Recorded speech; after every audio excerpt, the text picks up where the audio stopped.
The reasoned amendment in the name of the Leader of the Opposition has been selected.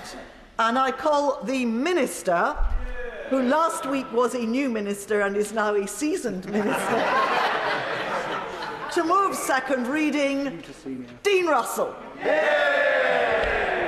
Thank you, Madam Deputy Speaker, and I beg to move that the retained EU law, Revocation and Reform Bill, now be read a second time. And I should start by saying that news of my promotion to Secretary of State have been over-exaggerated, but I will do my best as Minister to do this morning.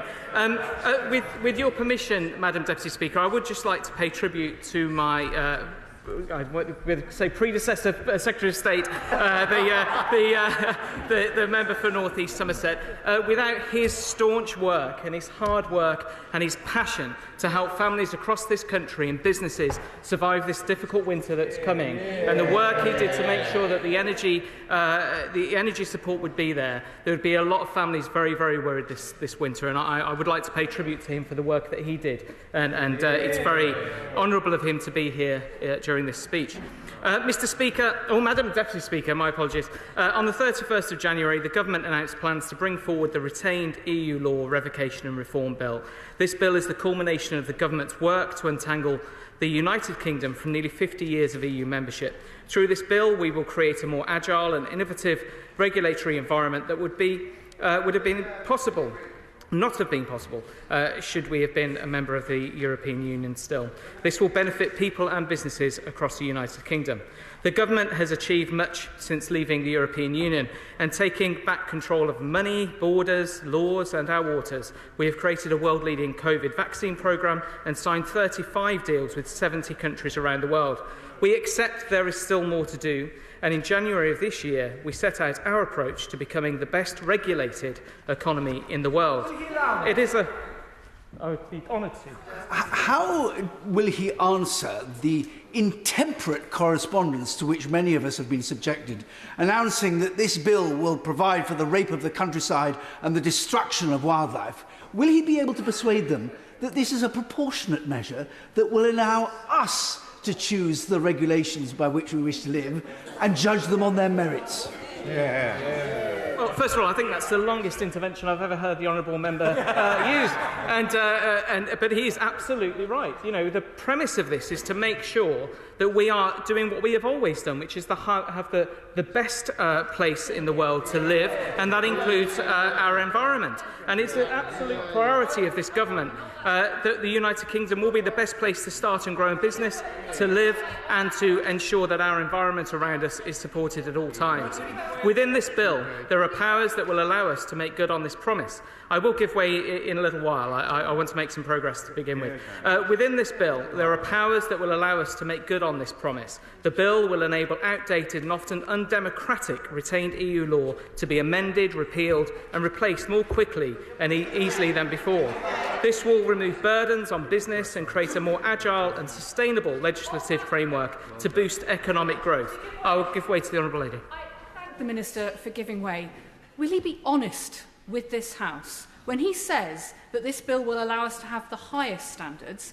What this bill does in section 15 is formally confirm that we can only go down. We can only have a race to the bottom because it talks explicitly about not increasing burdens. Can you tell us who voted to lower our environmental protections in this referendum? I thank the Honourable Lady for a question, and I can be very honest in saying this will make sure we have the highest standards, that within the process of the framework of this, we will deliver on making sure that the burdens of delivering the best possible regulatory scheme are removed, whilst ensuring we have the highest standards across all that we do. I will make some progress, thank you. The bill... I'll make some progress and then I'll come back to the Honourable Lady shortly. Some naysayers, as has been alluded to, have asked, why is this legislation needed? Well, as a consequence of the oddities created by our EU membership, currently there are insufficient powers to make subordinate legislation that enable the amendment or removal of retained EU law from the statute book. This practical result is that standards do not get updated when they should be. Regulation other than that adapting to support the needs of business in stable and emerging markets ends up holding businesses, as British businesses, back. That is simply wrong. particularly when businesses and consumers are faced with high energy bills, food prices and many other challenges that we know are very much down to world events and especially the awful actions of President Putin. With our newfound freedom, it is important we take the necessary powers to bridge this gap and reform legislation in a timely manner. I will give way. For giving way, and he's doing a fantastic job at the dispatch box there. In oral questions this morning, members of the opposition were complaining about red tape and bureaucracy hamstringing small businesses. Does he agree that that should hopefully mean that they will come and support this bill in the lobbies tonight? I thank my honourable friend for her intervention, and she's absolutely right. You know, this is about cutting red tape where it's not needed. It's about ensuring that businesses are spending more time transforming their business than filling out forms for their business. And we have a great opportunity to be able to deliver for them and for people across this nation. I will make some progress and then I will give way in a little while. Regulation, as I said, has been, rather than adapting to support the needs of businesses, has been potentially holding British businesses back, and we have an opportunity to deal with that. To ensure that devolved administrations are also able to seize fully the benefits of Brexit, we are providing them with the tools to reform retained EU law by extending the majority of powers in the bill for use by devolved administrations. It's such a great opportunity, and I'm sure many are standing up to say how pleased they are with this particular announcement. I will give way to the honourable friend. For giving way, and as someone who fought to free ourselves from the shackles of Brussels, I welcome this legislation. But could he and does he recognise that the passing of this bill makes it even more imperative that the Northern Ireland Protocol be removed, because these freedoms would not be available to the Northern Ireland administration because we'll be still bound by EU laws? My honourable member makes such an important point, and you know, this is about the United Kingdom. It's about making sure that every single person, wherever you live across this great nation, is able to do the best that they can be and be the best that they can be in all that they do. I do want to just wait. I strongly support this measure and congratulate the Minister on his presentation. And I do hope the Government will urgently reform the directives and regulations over energy, which have made us cruelly import dependent, and now having to buy excessively expensive energy on the world market when we should drive for self-sufficiency. I thank my learned friend for his intervention there. You know, this is ultimately about making sure that we're doing the right thing by people across this country. The truth is, and I will come to you in a moment if I may, the truth is this bill is a framework. This isn't about debating now with the minutiae and the details. There will be plenty of opportunity of that in the committee stage, in the future stages, and as part of the SI. But what I would say, this bill is a framework, and I think we should welcome what this is doing. Is about taking back control for this country. Honourable friend. Give way. To the Minister for giving way. He said this is about doing the right thing by people, and earlier I understood him to say that there will be no diminution in rights as a result of this bill. But hasn't he looked at clause 15.5? It makes it very clear that far from creating higher standards, replacement legislation can only keep the standards the same or make them lower. Yeah. That's the case, isn't it? The honourable member, I very much enjoyed serving with her on the Joint Committee on Human Rights, and I know she's incredibly focused on detail, and I understand that, and there's lots of time to explore that further in her speech if she's speaking. I hope she will be. But what I would say is that the point of this framework is to make sure that we're transferring the EU law into UK law, to make sure it's doing what it should be doing. And if she is happy with the UK law where it is retained, it will just be written in the UK law. I will come back now. I'll come back in a little while. I'll just take another intervention. Thank you. I'm grateful to my honourable friend. Does he agree and notice, as I do, that members opposite seem to think that the only place that can possibly regulate, that can possibly have high standards, that can possibly deliver the laws of this land is the EU? Does he agree with me that actually we have created far stronger standards, much more flexible, much more suited to these islands, much better regulation than the EU, and we should carry on to do the same? I thank the honourable friend, my very good friend, for her comments. You know, this is ultimately about making sure that we are continuing to do what we have done for decades, if not centuries, in this country, which is export high quality, export doing the right thing, and export making sure that the world is a better place. I will continue because I have taken quite a few interventions, so if you wouldn't mind. We have carefully considered how this bill will also impact each of the 4 great nations and recognise its paramount importance that we continue to work together as one on important issues, including environmental protection. The bill will not weaken environmental protections. Oh, yes. I'm very grateful to my honourable friend for giving way. He's doing a great job. I think it's right that 6.5 years after referendum, we should get on with the process of taking control of our laws. But having served 2 years in the Department for Exiting the European Union and given many assurances over those years that as we left, our environmental standards and our animal welfare regulations would improve and would strengthen, not weaken, can he assure me that DEFRA ministers will be meeting with the Conservative Environment Network and with our wildlife trusts to ensure nothing is done during the process of this bill to undermine our leadership in the space of nature protection? I thank my honourable friend for the comment, and I also want to applaud the report that the CEN did earlier today to brief members. Ultimately, this is about making sure we've got the best place in the world to live, and I can absolutely assure him that in terms of meetings, and including with opposition members, we will make sure we will engage widely and deliver on those promises. We will use the powers of this bill to ensure that our environmental law is functioning and able to drive improved environmental outcomes, with the UK continuing to be a world leader in environmental protection. I will give way. Very much for giving away. He said earlier that this bill was proportionate, but that is exactly what it is not, particularly given the sunset clause, which means that DEFRA would have to be going through revising and amending pieces of law more than one a day between now and the end of next year. It is not proportionate, it is indiscriminate, it is also ideologically driven. And would he agree that actually DEFRA staff have got better things to be doing when they're already late on the River Basins Management Programme, on the 25-year Environment Plan? The idea they've got the staff and the resources to do this as well is just clearly irresponsible, isn't it? Well, first of all, I totally disagree, but thank you for the intervention. I would like to remind the honourable lady that we were the Green Party before the Green Party. We are the party of the environment, and we will continue to be so. We were the party that made sure that businesses will not be able to put sewage in our waters, despite many of the opposition making out as if we voted for sewage. We did not. We absolutely made sure that we're protecting our waterways, we're protecting our green fields, we're protecting our land from top to bottom. I will continue, though, because I have got quite a lot to go through, and I'm sure the members in this chamber have worked incredibly hard on their speeches, and I want to get to listen to those. I'll just continue that, we'll use the powers of this bill, as I said, to ensure our environmental law is functioning and able to drive improved environmental outcomes. And with that, I just want to say that I know that the Secretary of State, the former Secretary of State, did an excellent job meeting with representatives and environmental groups recently. I'm sure that will continue, along with the Minister for the Environment, and assured them of the work that we'll be doing, as well as maximising the benefits of Brexit across the UK economy. The retained EU law bill will enable the government to take the necessary steps to put our statute book on a sustainable footing by removing or replacing over 2,500 laws derived from the UK's membership of the EU, many of which are outdated and unduly burdensome.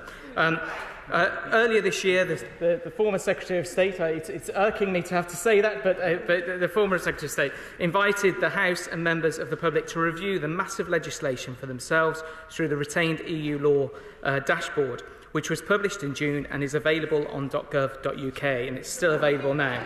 This treasure trove of reform opportunities has acquired over 100,000 views so far. I wish to thank the public, the businesses and other civil society organisations for their invaluable views and input.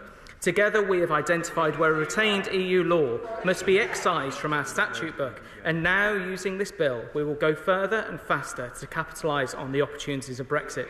We will achieve this by addressing the substance of retained EU law through a sunset, which means retained EU law will fall away on the 31st of December 2023, unless there is further action by Government and Parliament to preserve it. A sunset is the most effective way to accelerate reform across over 300 policy areas and will incentivise the rapid reform and repeal of retained EU law. I give way to my honourable friend.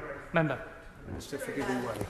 What is the justification for allowing ministers to scrap legislation that currently applies simply by doing nothing because of the sunset clause.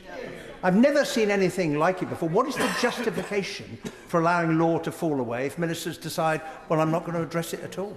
I thank the honourable member for his comments, and I know that he was a staunch advocate of not leaving the EU, and I appreciate that's the view. To answer the question, the goal here is that we're looking at all of those laws. It's actually public in terms of the dashboard. There's an opportunity for everybody to engage. In terms of the framework of this bill, there's a committee stage.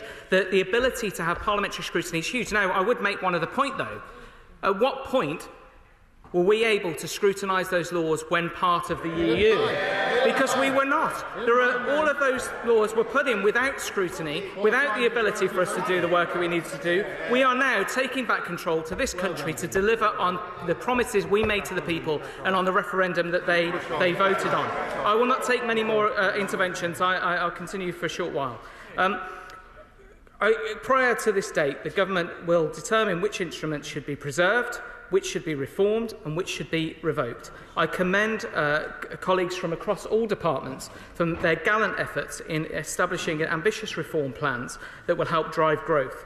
We are already in the process of removing outdated retained EU law in financial services through the Financial Services and Markets Bill, and have already repealed outdated rule enabling us to capitalise on tax freedoms. I'll take one more, but then I will continue. Making the case about the constitutional importance of this bill. So, as I said to him in Westminster Hall last week, will he not accept that the timetable proposed by the government in the programme motion is wholly inadequate for the scrutiny of a bill of such constitutional importance? And can he, if he won't commit it to the whole House, can he at least guarantee that we'll have longer than a day for report stage so that it can get the scrutiny it truly deserves? Honourable member for his comments and for taking part in the debate last week. To be honest, we would have had more time today to debate if we hadn't played silly games with votes earlier and points of order, although I accept that they were important. I'm just going to continue, if I may. So prior to this date, the government will determine which instruments should be preserved, which should be reformed and which should be revoked. And I'll repeat that because it's important. I commend all colleagues from across departments on helping make sure that we are driving growth. We're already in the process of removing outdated retained EU law in many areas. But the procurement bill, for example, which is currently in the House of Lords, replaces the EU procurement regime with a streamlined British approach. And of course, DEFRA has made great headway over the past 2 years, taking us out of the common fisheries policy, the common agricultural policy, and pushing the boundaries of innovation thanks to Brexit with its 2 new pieces of legislation on gene editing. The rule bill will help us sweep away outdated and obsolete EU legislation, paving the way for future frameworks better suited to the needs of the UK areas, including on energy, emissions trading, services and consumer law. Many in this House have claimed that changes on individual pieces of legislation will not make a difference. I could not disagree more. We must address the EU legislation holistically, and by making marginal improvements across a whole host of regulation, we can foment a revolution in the margins and radically improve the UK's competitiveness and productivity. I've given away quite a lot today, so I do want to at least get to the end of the speech, if I may, whilst I'm still in post at least. For example, there are 33 individual pieces of rule relating to eco-design requirements. I posit that it would be easier for business to comply with this if it was simply one piece of legislation, covering all relevant goods, providing a strong market incentive for businesses to increase energy efficiency. There are countless examples across Whitehall where this bill enables these positive changes, from improving the clinical trial process to establishing sensible and proportionate artificial intelligence regulation, while still being very mindful, of the rules around the impact on culture sector and on many others. I'll give way one more. I'm very grateful for giving way, and can I congratulate you on doing such a sterling job under such difficult circumstances. I recognise that it's going to be necessary to make changes to retained EU law. It was never intended to be permanent, and there will be good reasons for doing that. But there is a concern that doing it in the way that is proposed adds to legal uncertainty. The former Secretary of State, my right honourable friend, the member for North East Somerset, kindly wrote to me as chair of the Justice Committee, saying that the officials from the department engaged with the judiciary as to how this will work in relation to the interpretation of retained EU law and in relation to changes.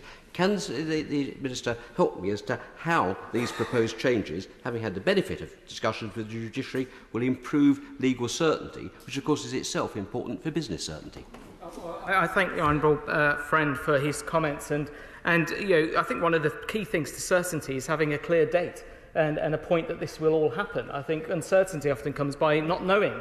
At some point we were going to have to make sure that these sunset clauses were coming in, but I will gladly continue. If I'm still in post, I will gladly meet with him. If not, I will make sure that the person who comes in after me, a bit like Doctor Who and David Tennant emerging from the TARDIS this week, that they will continue that work, and I will look forward. I hopefully will look forward to that. After consideration of the retained EU law dashboard, the former Secretary of State took the decision to exclude Acts of Parliament or Acts of the devolved legislatures from the sunset. The content of these acts largely concern the operation of domestic policy, and as they have all been properly scrutinised and reflect the will of the public as enacted through democratically elected representatives, we will make sure that, given the practice of qualified majority voting in the EU, the same cannot be said for most other parts of retained EU law, which is right that we have that review and make plans to amend it now. And I would remind members, our constituents voted for us to be here to make decisions on laws that will affect them. The idea that we should not be doing that, and the idea that we're trying to say let's keep it as it is, feels very, very wrong to me. However, I do accept that some of the retained EU law in scope of this sunset is required to continue to operate our international obligations, including the Trade and Cooperation Agreement, the Withdrawal Agreement and the Northern Ireland Protocol. Therefore, I am very happy to make a commitment today that the Government will, as a priority, take the necessary action to safeguard the substance of any retained EU law and legal effects required to operate international obligations within domestic law. We will set out where retained EU law is required to maintain international obligations through the dashboard so the public can scrutinise it. However, the sunset and powers in the bill are not enough to fully reclaim our parliamentary sovereignty. So that's why I'm also delighted to confirm once again that the bill abolishes the principle of supremacy of EU law. It is just absolutely absurd that in certain situations foreign law takes precedence over UK statute passed before we left the EU. I'm afraid I will make progress because I can see the opposition front bench itching to get up and speak and comment on my speech. So by ending this constitutionally outrageous and absurd provision on the 31st of December 2023, Acts of Parliament passed through our membership of the EU will be returned to being the highest law of the land. The will of those past parliaments are expressed through primary and secondary legislation and will no longer be secondary to the will of Brussels. This bill will unlock across the United Kingdom, as we seize the benefits of Brexit and restore a sovereign approach to law and regulation, we can again legislate in support of the UK's interests rather than those of Brussels. This is of particular importance now as our country pushes forward to recharge our economy in order to make the UK the best place in the world to run a business. Whether you want to live here, whether you want to walk in a beautiful green field and a park in our wonderful, beautiful lands of the UK, whether you want to start a business and grow a business. Order. I've let this run, but I've had enough now. The Honourable Lady must stop shouting at the Minister. It's not appropriate behaviour. It gets us nowhere. She will have an opportunity to make a speech, and if the Minister wishes to take her intervention, he will take it, as he's taken other interventions. But she must stop shouting at him. Minister. Thank you, Madam Deputy Speaker. I have no issue with members from the opposite side shouting, but I think sometimes they perhaps do it a little too much. But what I would say is that we want to make this country the best in the world. I've hopefully taken many interventions and that's been recognised. But for now, Madam Deputy Speaker, I commend the bill to the House and I beg to move. The question is that the bill be now read a second time.